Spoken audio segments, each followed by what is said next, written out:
Hey everybody, figured since I'm off work the next couple of days, sorry about a smoothie, that I'd give you it's strawberry banana pina colada, thank you for asking. It's Chippa in the third person. I figured I'd give you guys an extra episode today, since I will be off the next couple of days, so who knows if I'm going to have time in the car myself, or time that I want to record some of these. So, what do I want to talk about? Well, you've been following me on Twitter. I was going to see Midsummer today. Midsummer, however we pronounce that. Midsummer is the follow-up film from Ari Aster, who made Hereditary with Toni Collette. The movie was horrific. This is Hereditary I'm talking about. For those of you that don't remember it, it kind of leads with its really horrifying moment about a half hour into the movie, and then proceeds to get more and more and more screwed up as the runtime goes.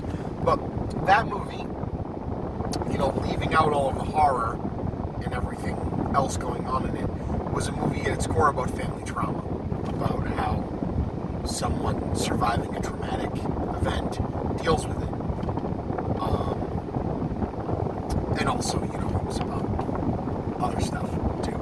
I'll let you guys see it to figure that one out if you haven't yet. But I'm here to talk about Midsummer. I just got out of it. Whew. I was prepared. Didn't know what the hell was going to happen, but I was prepared. The trailers definitely sell a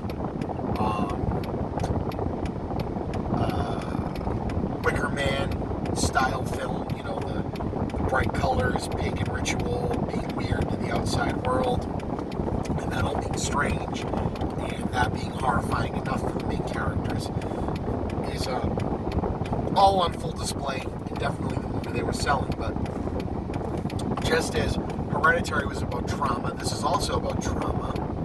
It's about a girl and a guy whose relationship is on the outs. They're all kind of together with some college friends, and the girl's sister kills herself and her parents in a really horrifying way. And so the trauma that this girl is going through, kind of as a result of that, the boyfriend sticks around. And he ends up inviting her along on this trip. One of their friends from college is a guy from a small Swedish village that wants to invite them back for a 9-day festival. Their small community's festival that they do every 90 years. Full-on pagan thing, May Queen, all this stuff. And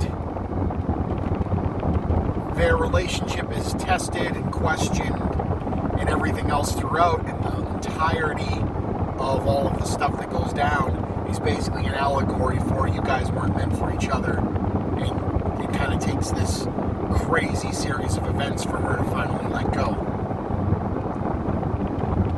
And spoiler alert, that's the story of the movie. If you leave out all the weird shit, it's a tested relationship, something distances them closer apart, and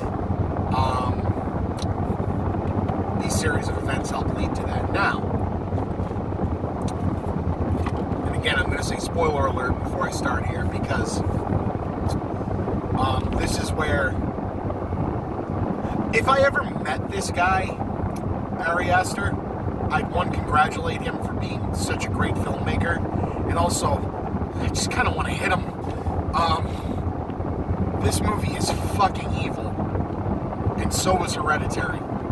It's just evil. It is unsettling, and I mean this all as to its success. It's just not a pleasant experience.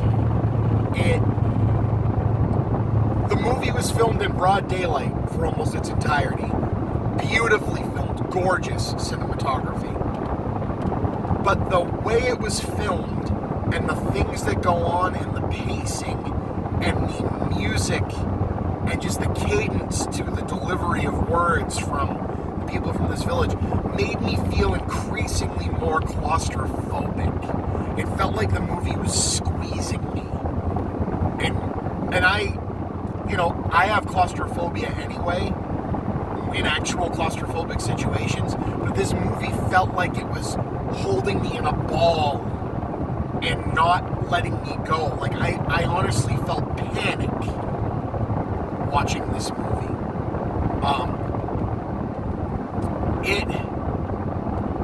It's just horrific. It starts with, and again, spoiler alerts here, because the movie's already out, but, I want to remind you, don't listen on if you don't want to know what goes on in Hereditary. But, it starts off the first day of the festival is pretty horrifying. The elders at 72 years old, because they say that their lives are in spring, summer, fall, winter, they kill themselves at 72 to not burden their family.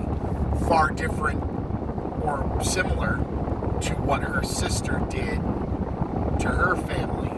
It's very strange allegories they're doing here, but this is by their choice, not by someone else's choice. So it's very freeing to them, because they know when it's going to happen and they know it's going to be a beautiful thing. They do it by jumping off of a cliff in a ceremony. And someone with this giant meat tenderizer hammer, if they don't die, comes over and smashes their heads in. All to wonderful graphicness in broad daylight, and the townspeople rejoice this. This starts to create dissension in the ranks. So this guy, their friend, Pele, I think his name was, from this town, he brought them. And then you realize that another guy brought some friends.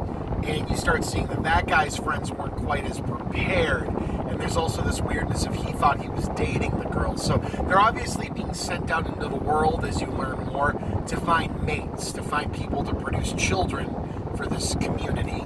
Because, as they noted, inbreeding and things like that do happen. And now they kind of happen in a controlled way to create oracles that help decipher their runes and their stories that are constantly being added to. All very over-the-top, old-worldy shit. All just to add to the creepiness. There's hallucinogenic drinks being passed around, mushrooms being taken. There's points in the movie where they do the hallucinations from the character's point of view, but then they put it to your point of view, and weird shit on the screen starts being melted, so you don't know, is the movie hypnotizing me?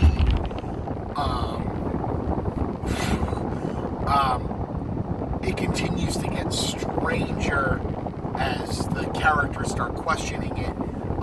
The couple that came with that guy say that they're going to leave. It's announced that her husband left without, or her boyfriend left without her, and they're going to send a truck back. You start realizing, no, that's probably not what happened with them. They're both dispatched with, and we find out later what's happened to them. Characters start questioning whether or not our two main characters are actually, there for each other. Yes, do you feel held by him? Do you feel lifted by him? Because this community, dealing with your loss, would be there for you, would lift you. So it's all separating these two. Another thing that Aster does amazingly in this movie is you're told things and shown things, but it never feels like exposition. It always feels like it's just naturally there, and if you pick up on it, you do, and if you don't, you don't. And there's a girl character in the movie. I believe it's the guy, Pele, who brought them their sister, who is into our main character's boyfriend, and he leaves like a love rune under his bed, and you see like written on the wall or written on like a tapestry as the camera pans by during a scene, a thing that shows a girl, and again, this gets graphic, so I apologize, a girl cutting off her pubic hair and putting it into food, and then showing that someone that wasn't into her is all of a sudden seduced by it into her. So when it comes to pass that they find hairs and stuff in their food, kind of see where this is going. So, our main character, after a long series of weirdness, gets crowned the May Queen. She's all of a sudden able, through dancing, to understand them when they're speaking to her in Swedish, even though she doesn't speak it. She's starting to feel like she's part of a community. Her boyfriend, while she's being crowned May Queen, is kind of seduced into sleeping with this girl. And again, weirdest sex scene I've ever seen in a movie, or one of the weirdest anyway, involving all of the elder women from the community all dancing and kind of moaning in sync with the girl and kind of getting into it and being part of it in a weird sort of ritual. Our main character girl sees this after he's finished, realizes this is fucked up, runs and escapes, finds the murdered bodies of most of their friends. Oh, did I mention that one of their friends pisses on an ancestral tree where they seem to dump all the ashes of their burned elders around? And a guy really flips his shit on it. And they lure him away with a girl, and later, I believe it's the inbred oracle is found taking out one of the characters who's taking pictures of one of their holy texts while wearing the skin of that kid that walked away. So, yeah, there's that. Did I say this movie's pretty horrific? Because it is. So he finds the rest of the bodies of the people.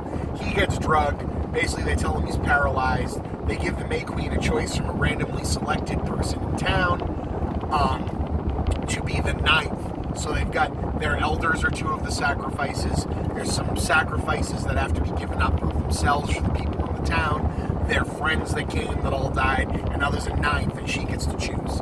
And so they pick a random person for the town, or say that her boyfriend, i.e. finally letting go of the relationship they should have let go of a long time ago, because he's not actually there for her. He's kind of a shitbag when it really comes down to it. She chooses him early in the movie, and again, there's some great pieces of humor in this, particularly when they're first walking into town and they're being shown around, and there's a bear in a cage, just in the middle of this weird Swedish village, and the kid who ends up getting skinned points and goes, "So no one's going to mention the bear." And, the audience cackles, right? Because it's pretty good. The bear is then gutted, and our main character's boyfriend wears the bear as a suit. They have some sort of ritual where they put all of the skinned bodies filled with flowers and hay into the temple that's been built, and two of the guys are drugged, to which you realize the drug does nothing for them. When they're screaming, when they're burning alive, and they burn the place down. Town, while the place is burning down, are freaking out like it actually pains them to watch this. It's like a cleansing kind of thing, I guess. We cut to our friend as the May Queen freaking out, to which she finally looks and realizes what's going down and goes from being upset to a big smile of acceptance. I.e., as people have called it, the most horrific breakup story of all time. Fucked up. So anyway, I'm sure we'll talk about this later on, to layer on the subtext of what all of this means. But again, it's really horrifying, really unsettling, beautifully shot, incredibly well acted. Goddamn you, Ari Aster. I swear, you can't hurt me. But you did. 2 times now. For some reason, I keep putting myself through it. So, that's my thoughts and review on Hereditary. I hope you guys get a chance to go and see it this weekend. I imagine more people are going to be seeing Spider-Man Far From Home. But this one is deserving to see with a crowd. I guarantee on like a Saturday night crowd that think that they're coming to see, just a regular old like Annabelle-style scary movie are going to get unpleasantly surprised by just how fucked up what they're about to watch is. So, Hereditary, high praise from me. It's still friggin' messing with my head. And that's all I got for now. This is Chippa. See you guys on the other side.